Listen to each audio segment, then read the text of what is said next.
Assalamualaikum warahmatullahi wabarakatuh. Perkenalkan, nama saya Deva Ariyananda, kelas 10 TKR 1 absen 35. Saya akan menjelaskan tentang kerjasama antar negara.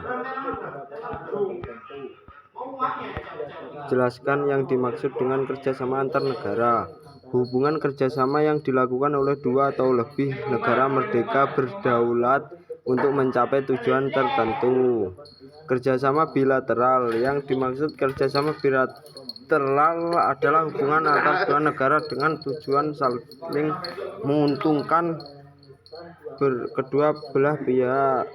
Tiga motif kerjasama: memelihara kepentingan nasional, memelihara perdamaian, dan meningkatkan kesejahteraan ekonomi. 10 negara yang diajak kerjasama bilateral dengan Indonesia: 1 Afghanistan, 2 Afrika Selatan, 3 Amerika Serikat, 4 Arab Saudi, 5 Irak, 6 Australia, 7 Kanada, 8 Bangladesh, 9 Pakistan, 10 Oman. Sebutkan dan jelaskan serta berikan contoh bidang kerjasama bilateral. Kerjasama bidang hukum: negara Jepang meminta bantuan Indonesia untuk menangkap pencuri asal Jepang yang pergi ke Indonesia. Kerjasama bidang ekonomi: Malaysia Indonesia memperkuat pemasaran, meningkatkan kapasitas perdagangan, memfasilitasi untuk menuju perdagangan yang adil serta ikut berpartisipasi mewujudkan misi investasi kelapa sawit. Hal ini dibuktikan Indonesia Malaysia menjadi produsen utama kelapa sawit dunia. Kerjasama bidang pendidikan dan sosial budaya: mengadakan pertukaran pelajar setiap tahunnya. Kerjasama regional adalah kerjasama antara negara-negara di kawasan yang melibatkan lebih dari dua negara. Kerjasama subregional merupakan kerjasama yang mendukung percepatan pertumbuhan ekonomi di kawasan regional. Kerjasama regional: Association of South East Asia Nation ASEAN. Kerjasama ekonomi subregional: Asia Pacific Economic Cooperation APEC, Asia Europe Meeting ASEM, Indian Ocean Rim ASEAN IORA. ASEAN. Tanggal deklarasi ASEAN didirikan pada tanggal 8 Agustus 1967. Negara-negara pendiri dan nama pendiri: Indonesia Adam Malik Batubara, Malaysia Abdul Razak Hussein, Filipina Narciso Ramos, Singapura Sinnathamby Rajaratnam, dan Thailand Thanatkom. Latar belakang kepentingan bersama di bidang ekonomi, sosial budaya, keamanan, dan stabilitas politik menjadi dasar berdirinya ASEAN dengan jalur pelayaran strategis seperti Selat Malaka dan Selat Sunda. Negara-negara memanfaatkan keberagaman potensi alam melalui kerjasama ekspor-impor. APEC. Tanggal deklarasi November 1989.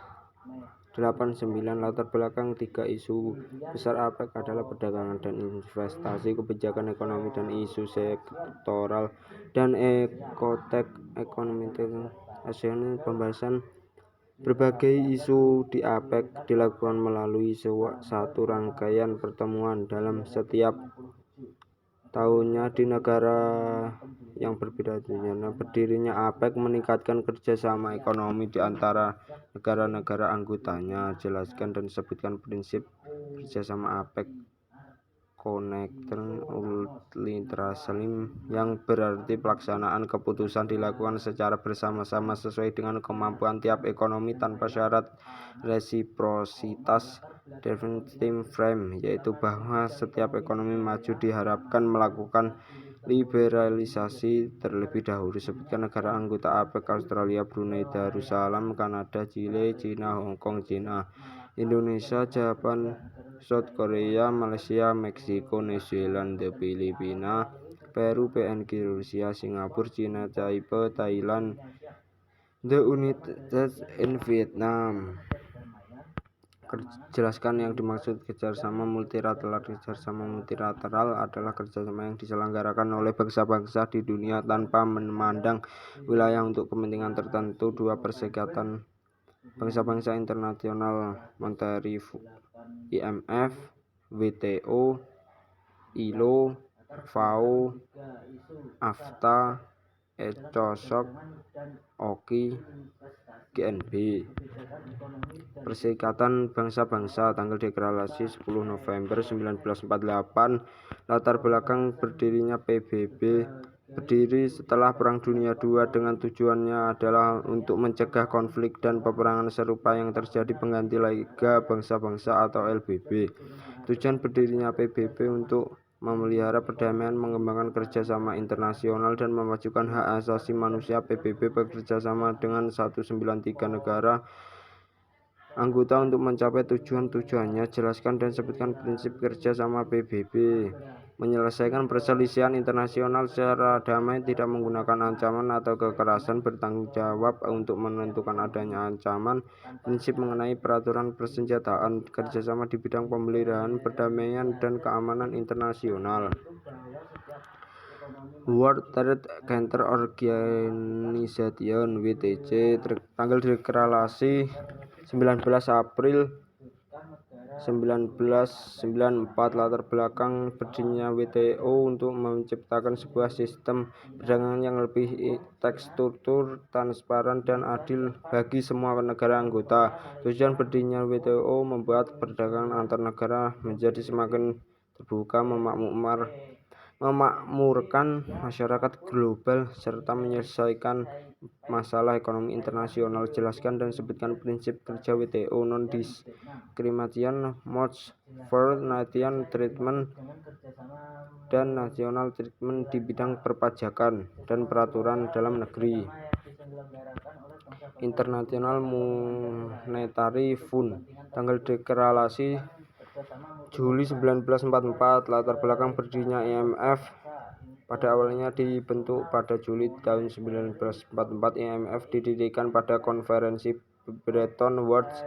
Ada sekitar 44 negara yang turut hadir dalam konferensi tersebut. Tujuan berdirinya IMF. Tujuan dari negara-negara ini adalah untuk bekerja sama dalam bidang ekonomi internasional dalam mencegah terjadinya devaluasi mata uang. Jelaskan dan sebutkan prinsip kerjasama IMF. IMF juga tergolong ke dalam kerjasama yang bisa memberikan pinjaman kepada negara yang sedang membutuhkan dana. Biasanya negara yang memerlukan dana pinjaman adalah negara yang mempunyai nilai mata uang yang tidak stabil dan tidak bisa melunasi hutang-hutangnya.